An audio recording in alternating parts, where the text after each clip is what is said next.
The following program is brought to you in living color.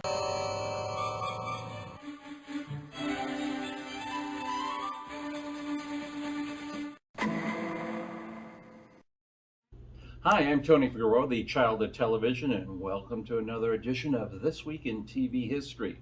Now, you can read my blog, childoftelevision.blogspot.com, and you can also hear me on TV Confidential, a radio talk show about television. And we're going to go back to January 14th, 1972. That was the night that Sanford and Son premiered.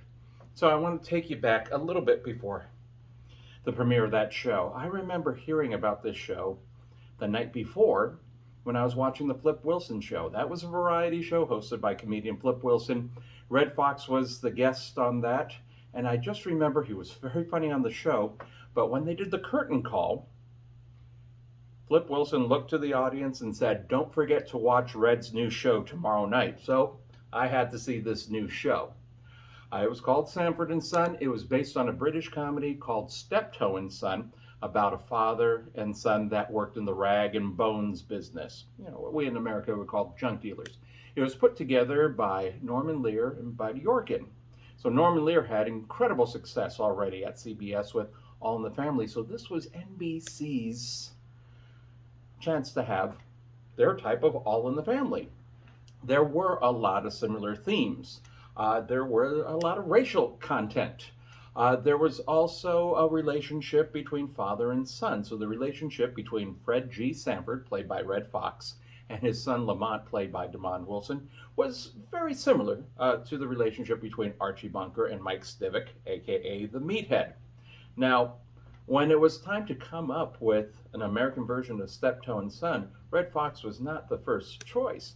In fact, I heard that they wanted an Italian-American father and son duo, and they just didn't find what they were looking for. They decided, why not go with an African-American father and son? And somebody suggested Redd Foxx. Now, when you threw out the name Redd Foxx back then, there was really one way your mind was going, because people knew Redd Foxx as a comedian who worked blue.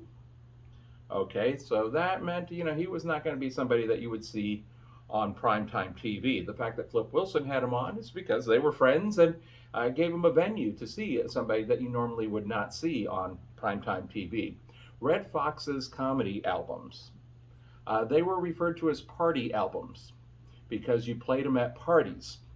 So when you were having a party, you would wait for the squares to go home because they would go home early, and you would put on this record, drop the needle, and hear these routines. And yeah, they were blue, but this was something to be heard with a group. This was not something like today that you would just put on your earbuds and then get on the treadmill. No, you would have a party, you would play these albums, and people would laugh and laugh and laugh. And I will tell you, these albums are very, very funny. But the idea of Redd Foxx doing a sitcom, yeah, it did not go. He had just done a movie called Cotton Comes to Harlem, and that got some people's attention, and people thought, you know, maybe this will work. They cast Demond Wilson as his son. Demond Wilson had appeared on an episode of All in the Family along with Cleavon Little, where they played two burglars who broke into the Bunker's home. It was very, very funny. So that made Demond Wilson quite memorable with Norman Lear and Bud Yorkin. So they brought them in, and it was just perfect. Demond Wilson went to meet with Redd Foxx in Las Vegas. They read a little bit, and they knew this was perfect, and they had a great relationship for the entire run of the show. They really did love each other, and it comes out on screen. Now, the show is set in Watts, and Fred Sanford is a junk dealer who originally came from St. Louis, so taking some of Redd Foxx's upbringing there. The character Fred G. Sanford was actually the name of Redd Foxx's brother. Redd Foxx's real name is John Sanford, and he had a brother, Fred G. Sanford. On the show, we never really know what the G stands for. He just uses it for whatever storyline is playing out in that particular episode. So there was one where he was going to be working for an escort service, and he would say, "I'm Fred G. Sanford," and the G stands for gigolo. There were a lot of great routines. Now, when I'm a kid watching the show, I guess my favorite line would have to be, "How would you like one? How would you like one of these across your lip?" Yeah, so he would always say that as a threat. Also, the character would pretend to have a heart attack. He would grab his chest, so he had a signature move. The character was a widower. His late wife was named Elizabeth, and often he would look up to Elizabeth, especially if he thought Lamont was going to leave him. He would look up to Elizabeth and say, "Hear that, honey? I'm coming to join you." So you had these great routines, great bits. Many of the shows would center around some sort of scheme that Fred was using to get rich quick. Oftentimes, Lamont would try to be the voice of reason. As the show developed, he was kind of the pacifist, the voice of reason, the calming influence on Fred. Fred had a lot of street smarts. He knew, scams. He knew hustles. He knew his world, and sometimes the two would clash. Sometimes it was just the generational clash. Lamont accusing Fred of being old-fashioned, and eventually their family relationship, their friendship would win out. There were other characters that would be introduced. I say one of the most popular characters on the show was Aunt Esther, played by LaWanda Page. Now, LaWanda Page had a professional relationship with Red Fox for years. They knew each other for a long time, and Red Fox lobbied for LaWanda Page to play this role. She was a very religious character, often say things like "Oh, glory," and would always invoke the Bible. She would constantly call Fred a heathen, but they really did have good chemistry together, especially when they would fight. So Aunt Esther was Elizabeth's sister back from St. Louis. So it was a wonderful character. Aunt Esther had a husband, Woodrow, who was constantly drinking. So that was also sources of comedy. Fred Sanford would always talk about how ugly Aunt Esther was as well. So there were wonderful insults. There were two police officers on the show. Actually, there were more, but the two main ones were Smitty and Hoppy. Now, Howard Platt played Hoppy, Officer Hopkins, and he was a straight-laced, by-the-book, white cop. He tried to fit in with the culture in Watts, and he would try to use the slang of the street, and he would always get it wrong. Hal Smith played Smitty, and so if Hoppy said something wrong, like "right up," and he goes, "That's right on," and it's always a cool gag. Fred had a variety of close friends. Don Bexley played Bubba Bexley, but there was also Whitman Mayo, who played Grady. Now, the character was Grady Wilson, which is, by the way, DeMond Wilson's real name. Actually, it's Grady DeMond Wilson, so they named the character Grady Wilson in honor of DeMond Wilson. And he was a wonderful, good friend. Originally, he was a little senile. He could never remember Lamont's name. But what was very important about the Grady character is he kind of took over the show when Red Fox walked off. So there was a period in 1974 where there was a dispute, contract, money. What was said in the press at the time is that Red Fox wanted windows in his rehearsal hall, but it was actually over salary, and Red Fox wanted to own a piece of the show. So he did walk off for the end of that season and for the first couple of episodes of the following season. So the episodes were written where Grady was taking over the business, looking out for Lamont, while Fred was in St. Louis. DeMond Wilson wanted to show solidarity to Red Fox and threatened to leave also, but he was encouraged not to do so by Red Fox. But he did do the shows. There were stories about him. They wanted to have pictures with him and Whitman Mayo to kind of, establish the new Sanford and Son, and he didn't want to participate in any of that. Whitman Mayo, the episodes where he was basically filling in for Fred, these were wonderful episodes, and he hit it out of the park. It got him his own spin-off called Grady.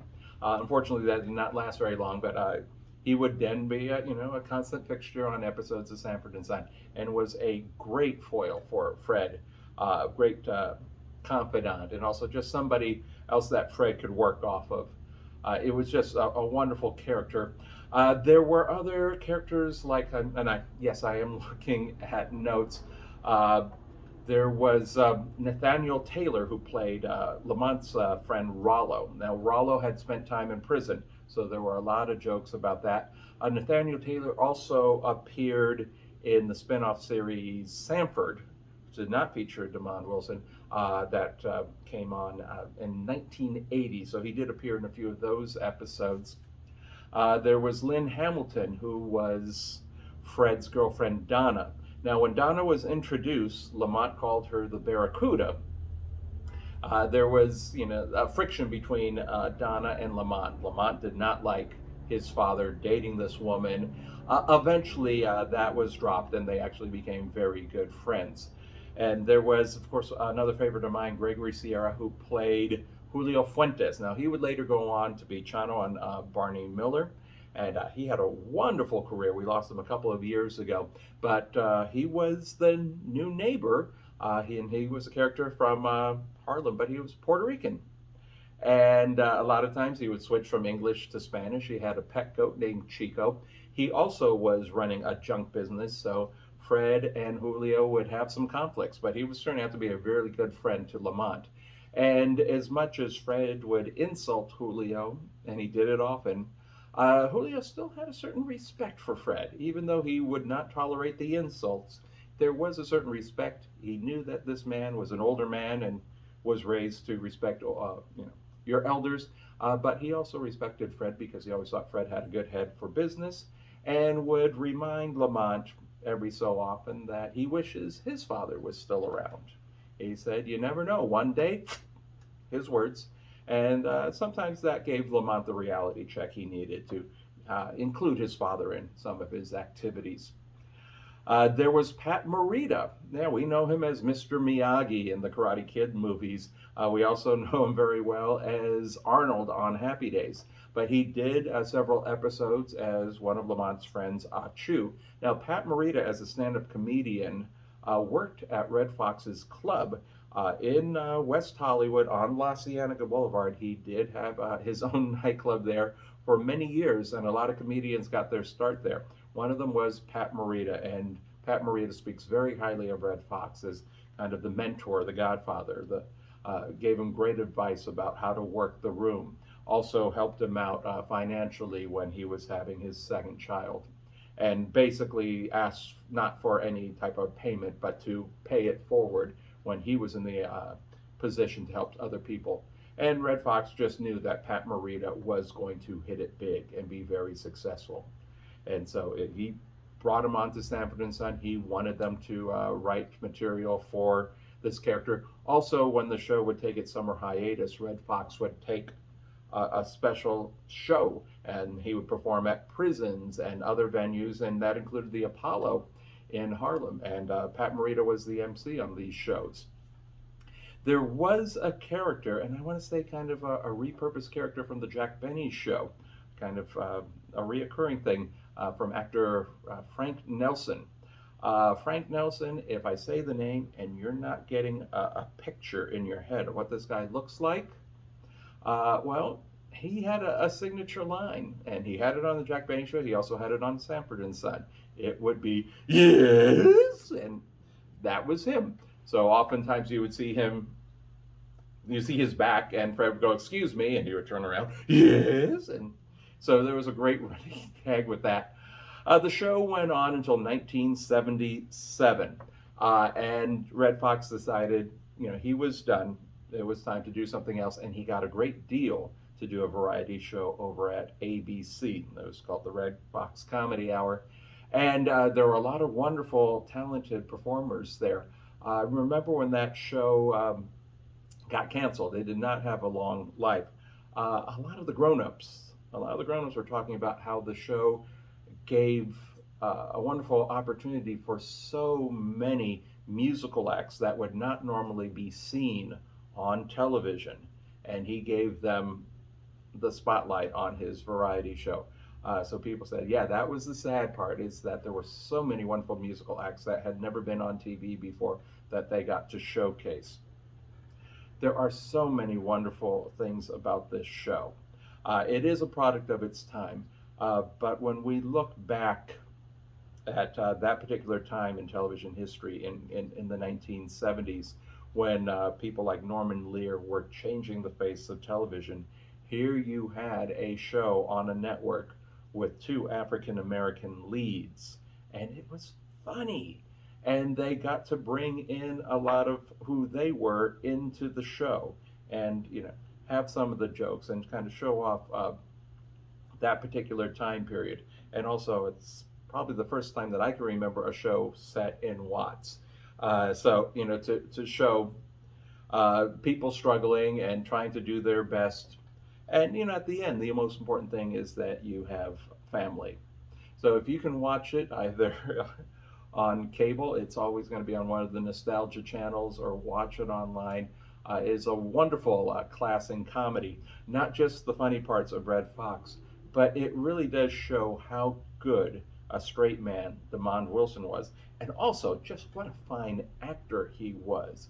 Because a lot of times the other characters are getting all the laughs, and I mean all the laughs, just painfully funny when you're laughing at it. But you need a good straight man, and Demond Wilson, I don't think, got enough credit for him playing a straight man. Now, Sanford and Son was one of those shows that it seemed like for a certain time period, everybody had to do their Hawaiian episode. They did a 3-part Hawaiian episode. It was not in a studio. It was done mostly outdoors, so a lot of great scenic chases through Hawaii. It's one I look forward to. It's not the traditional Sanford and Son episode, but I still look forward to it. And they did their Christmas episode, which was a send-up of A Christmas Carol, which a lot of people talk about when they look through their list of episodes of TV shows they want to watch over the holiday season. It is a fun episode to watch. Again, a departure from the traditional episode. But one thing that people often mention is Red Fox singing the Christmas song, chestnuts roasting on an open fire. He does sing it at the end, and he does kind of break the fourth wall. Sing, and he's a beautiful rendition, because the guy was so gravelly, but it was still a beautiful rendition of that.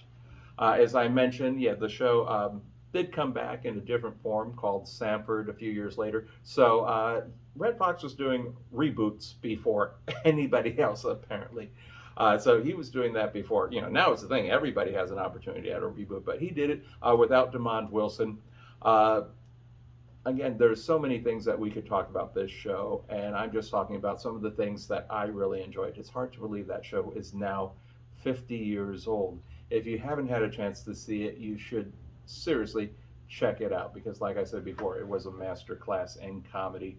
And if you ever have an opportunity to listen to some of Red Fox's stand-up, I'm warning you, it is blue. It is blue, it is blue, it is blue. But again, listen to what the guy has to say. I think there's a certain honesty in his comedy. And yes, it is really, really funny. And put yourself in the mindset of being at a party back in those days. I'm sure we'll talk more about Sanford and Son and a lot of other shows from that time period. Again, you can hear me on TV Confidential, a radio talk show about television. You can read my blog, childhoodtelevision.blogspot.com. I'm Tony Figueroa. Stay tuned.